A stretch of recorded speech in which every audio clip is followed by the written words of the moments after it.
Clip number 1384۔ اس clip میں آپ قرآن پاک کی سورہ شورا کی آیت نمبر 14 سے 16 تک کی تلاوت، ترجمہ قرآن اور تفسیر قرآن صراط الجنان سماعت فرمائیں گے۔ بسم اللہ الرحمن الرحیم۔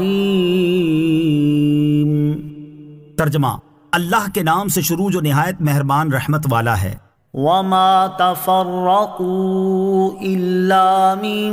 بعد ما جاءهم العلم بغيا بينهم ولولا كلمة سبقت من ربك إلى أجل مسمى لقضي بينهم وَإِنَّ الَّذِينَ أُورِثُوا الْكِتَابَ مِن بَعْدِهِمْ لَفِي شَكٍّ مِّنْهُ مُرِيبٍ۔ ترجمہ، اور انہوں نے پھوٹ نہ ڈالی مگر اپنے پاس علم آ جانے کے بعد اپنے باہمی حسد کی وجہ سے، اور اگر تمہارے رب کی طرف سے ایک مقررہ مدت تک کی بات نہ گزر چکی ہوتی تو ان کے درمیان فیصلہ ہو چکا ہوتا، اور بے شک وہ لوگ جو ان کے بعد کتاب کے وارث بنائے گئے وہ اس قرآن کے متعلق ایک دھوکہ ڈالنے والے شک میں ہیں۔ وما تفرقوا الا من بعد ما جاءهم العلم،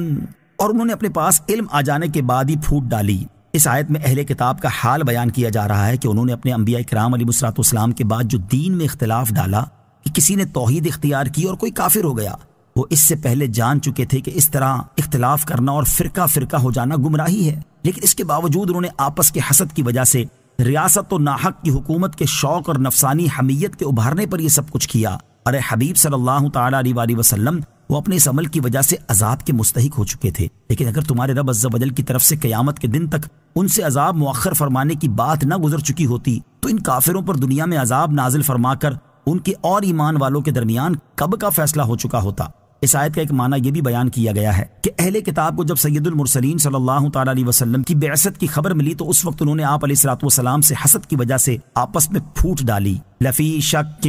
منہ مریب، اس کے متعلق ایک دھوکہ ڈالنے والے شک میں ہیں۔ اس آیت کا ایک معنی یہ ہے کہ تاجدار رسالت صلی اللہ تعالی علیہ وآلہ وسلم کے زمانے کے یہودی اور عیسائی اپنی کتاب پر مضبوط ایمان نہیں رکھتے۔ دوسرا معنی یہ ہے کہ وہ یہودی اور عیسائی اس قرآن کے متعلق شک میں مبتلا ہیں جس شک نے انہیں دھوکے میں ڈالا ہوا ہے۔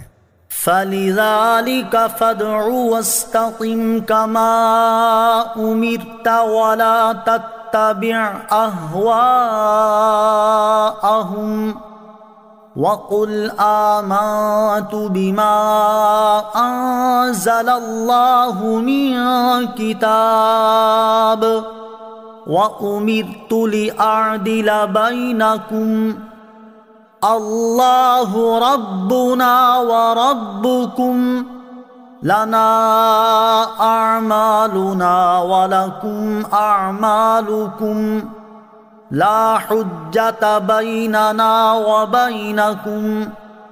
اللَّهُ يَجْمَعُ بَيْنَنَا وَإِلَيْهِ الْمَصِيرُ۔ ترجمہ، تو اسی لیے بلاؤ اور ثابت قدم رہو جیسا تمہیں حکم دیا گیا ہے، اور ان کی خواہشوں کے پیچھے نہ چلو، اور کہو کہ میں اس کتاب پر ایمان لایا جو اللہ نے اتاری ہے، اور مجھے حکم دیا گیا ہے کہ میں تمہارے درمیان انصاف کروں۔ اللہ ہمارا اور تمہارا سب کا رب ہے، ہمارے لیے ہمارا عمل ہے اور تمہارے لیے تمہارا عمل ہے، ہمارے اور تمہارے درمیان کوئی جھگڑا نہیں، اللہ ہم سب کو جمع کرے گا اور اسی کی طرف پھرنا ہے۔ فَلِذَلِكَ فَادْعُوا، تو اسی لیے انہیں بلاؤ، یعنی اے حبیب صلی اللہ تعالی علیہ وآلہ وسلم ان کفار کے اس اختلاف اور پراگندگی کی وجہ سے انہیں توحید اور سچے دین پر متفق ہونے کی دعوت دیں، اور آپ ان کے انکار کی وجہ سے دل تنگ نہ ہو بلکہ اس دین پر اور اس دین کی دعوت دینے پر ثابت قدم رہیں جیسا کہ آپ کو اللہ تعالیٰ کی طرف سے حکم دیا گیا ہے، اور ان کی باطل خواہشوں کے پیچھے نہ چلیں اور کہیں کہ میں اس کتاب پر ایمان لایا جو اللہ تعالیٰ نے اتاری ہے۔ اس سے مراد یہ ہے کہ میں اللہ تعالیٰ کی تمام کتابوں پر ایمان لایا، کیونکہ پھوٹ ڈالنے والے بعض کتابوں پر ایمان لاتے تھے اور بعض سے کفر کرتے تھے، جیسا کہ ایک مقام پر اللہ تعالیٰ نے ارشاد فرمایا، ان الذین یکفرون باللہ ورسلہ ویریدون ان یفرقوا بین اللہ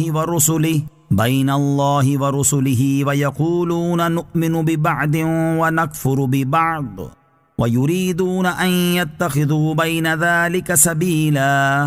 اولئک هم الکافرون حقا۔ ترجمہ، وہ لوگ جو اللہ اور اس کے رسولوں کو نہیں مانتے اور چاہتے ہیں کہ اللہ اور اس کے رسولوں میں فرق کریں اور کہتے ہیں ہم کسی پر تو ایمان لاتے ہیں اور کسی کا انکار کرتے ہیں اور چاہتے ہیں کہ ایمان و کفر کے بیچ میں کوئی راہ نکال لیں، تو یہی لوگ پکے کافر ہیں۔ مزید ارشاد فرمایا کہ اے حبیب صلی اللہ تعالیٰ علیہ وآلہ وسلم، آپ فرما دیں کہ مجھے حکم دیا گیا ہے کہ میں تمہارے درمیان تمام چیزوں میں، تمام احوال میں اور ہر فیصلے میں انصاف کروں۔ اللہ تعالیٰ ہمارا اور تمہارا سب کا رب ہے اور ہم سب اس کے بندے ہیں۔ ہم سے تمہارے اعمال کے بارے میں نہیں پوچھا جائے گا اور نہ تم سے ہمارے اعمال کے بارے میں باز پرس ہوگی، بلکہ ہر ایک اپنے اپنے عمل کی جزا پائے گا۔ ہمارے اور تمہارے درمیان کوئی جھگڑا نہیں، کیونکہ حق ظاہر ہو چکا۔ اللہ تعالیٰ ہم سب کو قیامت کے دن جمع کرے گا اور فیصلے کے لیے سب کو اسی کی طرف پھرنا ہے۔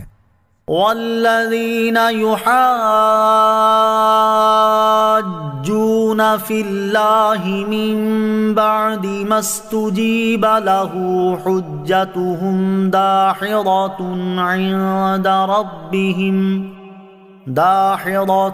عند ربهم وعليهم غضب ولهم عذاب شدید۔